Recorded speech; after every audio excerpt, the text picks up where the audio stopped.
Hey there. This week I'm going to be talking about the order of the Operatives and exploring their history a little bit and sharing what I've learnt from their teachings so far.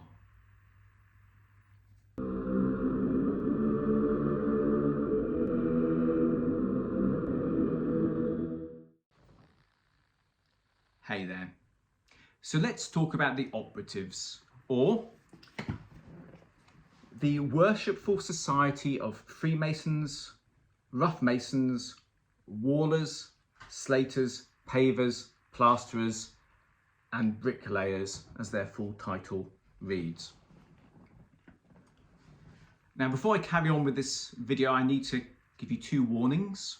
First of all, there's a bit of building work going on and lots of things happening around me. So if there's a bit of background noise or you see a few jump cuts, that's why. Improvement is taking place and I'm talking to you amongst it. Secondly, please be aware that I'm very new to the Operatives, so I'm giving you an opinion from a beginner's perspective. So don't take me as a great authority, take me as someone excited at the start, sharing their insights.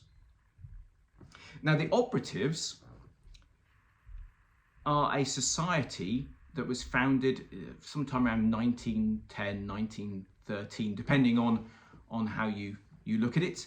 And you could even say they were restored at that time. They restarted because the whole point of the Operatives is to keep the old guild rituals going, the rituals that people with these kind of professions used to practice, that have both symbolic lessons but also practical trade secrets, you know, how to measure things and how to lay things out and how to do things the correct way. The society is open to Freemasons who are also Mark Masons and members of the Royal Arch, two orders we can talk about later on. And I get the impression that some of the rituals have got similar themes to those orders and to the first 3 degrees of craft Freemasonry, and that's why you really want to join those first. Now, as I said, I'm just a beginner, and there are 7 degrees in Operative Masonry, and I'm only the 2nd degree.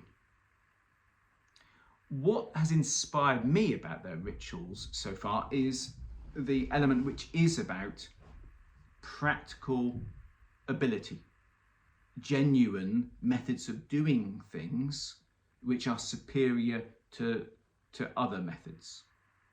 And there's lots of themes about that going on, about knowing the right way of doing things which is more efficient and more accurate, and being able to measure, being able to test material to know it's true.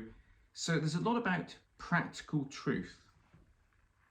And I think this is a very important theme in the modern world, where a lot of people make a lot of claims, and there's a lot of noise, and there's a lot of drama, and a lot of stagemanship, and that shows the right appearance, but may not reflect the truth. Now, I've noticed some people, they have truth testing routines in place. If someone says something to them, they'll immediately look it up and find the references. But most people tend to believe what someone else says to them. We tend to go on their appearance, and we tend to believe if someone just says something straight and it looks like it fits in. Likewise, if we hear the same thing enough, that tends to become true to us. It's hard to filter all sorts of information at the same time. Now, you will encounter people all the time that say they've got special secrets. Their school of meditation will allow you to be more calm or have more control. They can teach you to trade on the stock market and make millions of pounds, but they do need some money to teach you, which is strange. Or they have got special insights which will be empowering and great for you. There'll be people that have got exciting political opinions, or there's a plan for you which is really going to work. And we get a lot of medical information and a lot of health advice all the time. I've noticed that the routines that people put in place vary dramatically, and often it's to do with their profession. You know, the person who's a retired detective will ask 2 or 3 key questions just to see if the person's tested what they're saying, or to get an answer that only someone who's being genuine can. Teachers are also a bit like this. They're so used to people saying things to them, they just ask a little bit of detail. In the animal kingdom, I've seen that some birds they'll land on a branch just for a second, then fly off it, just to test it before making the full commitment.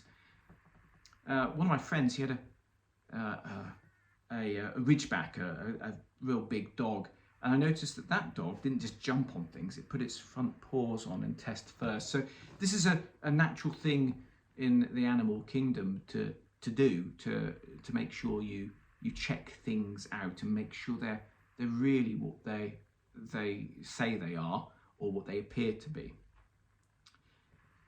People who work with materials a lot, they test them. They have ways of testing them. The builder sort of tries to bend the thing to make sure it's as strong as it looks, and the stonemason taps and knows with the sound of the right stone before they do things.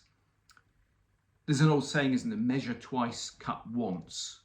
So for me, the inspirational lesson has been to look for the results, look for the evidence, double check things. If someone is claiming excellence, can I see it in them? If someone says, my art school makes you a wonderful artist, are the people who graduated wonderful artists? Look to see the evidence. Now, this may seem really obvious, but actually the opposite is normally true. People go into the restaurant, the fish and chip shop, and they order their fish and chips and say, oh, the portions are quite small, when the portions are sitting around them, you know. People go into the tattoo artist and say, can you do this? And then think, that's not quite up to the standard I'd like. And the standard is all around them. They don't check things out which are really in front of them. Never mind, do a bit of research. So how do you make this a new wonderful habit, so that you don't waste time, and so that you are learning the truth and getting better and improving your technique in all the things you do? Well, this is what I've found works best. Start with you. Make sure you only speak the truth. You only say things you're sure about.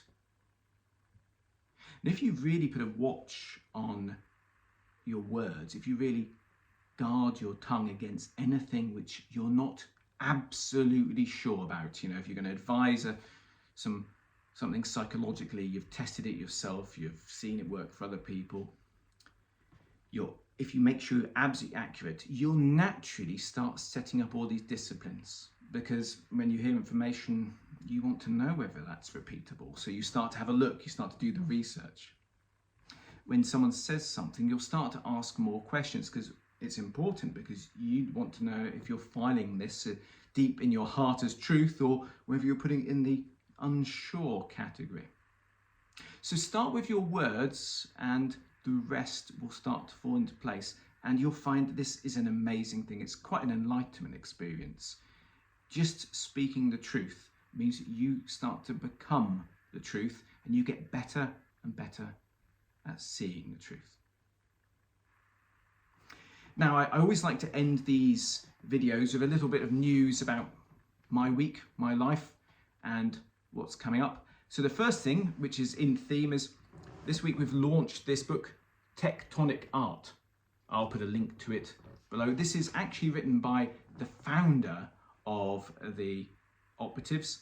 It's a beautiful work that talks about these practical lessons hidden in Masonic ritual, you know, how to measure things with your body and how to get proportions right, and the deeper meaning. Some of the Masonic symbols you think you have the whole understanding of, this will give you a beautiful new insight. I actually did find it very inspiring. Now, it's got the original text reproduced here, but we've also re-edited it, made it a lot easier to see the diagrams and to read. So check that out if you're interested in learning more about the practical secrets in Masonic ritual and symbols in terms of the building trade and in terms of the trade guilds themselves. Now, this week is quite interesting in the sense that our Emporium has opened. It's just open on Tuesdays, and you need to book. There's a booking link on our website if you want to come and have a look. We've already had a few purchases, and we'll expand the opening times depending on how popular it is, but there's all sorts of curiosities and exciting products you'll be able to find here, and it's always lovely for someone to drop in. Now, the operative masonry is leading me in an interesting direction. I'm going to be going away. I've got a few weeks away, one in Avery, where we're running a meditation retreat for the members of the Session School. And then very shortly after, I'm going to India. And I practice a lot of yoga postures. I love the wisdom of the Indian traditions. I've read the Vedas and the Upanishads and the Yoga Sutras. So it's an amazing thing. I'm going to India on a kind of operative retreat. I'm going to go through many of the degrees of the operatives there. I'm going to be right next to a lovely temple to Lakshmi. It's going to be a wonderful thing. And of course, I'll do my best to make a video or videos from there so you can also share my journey.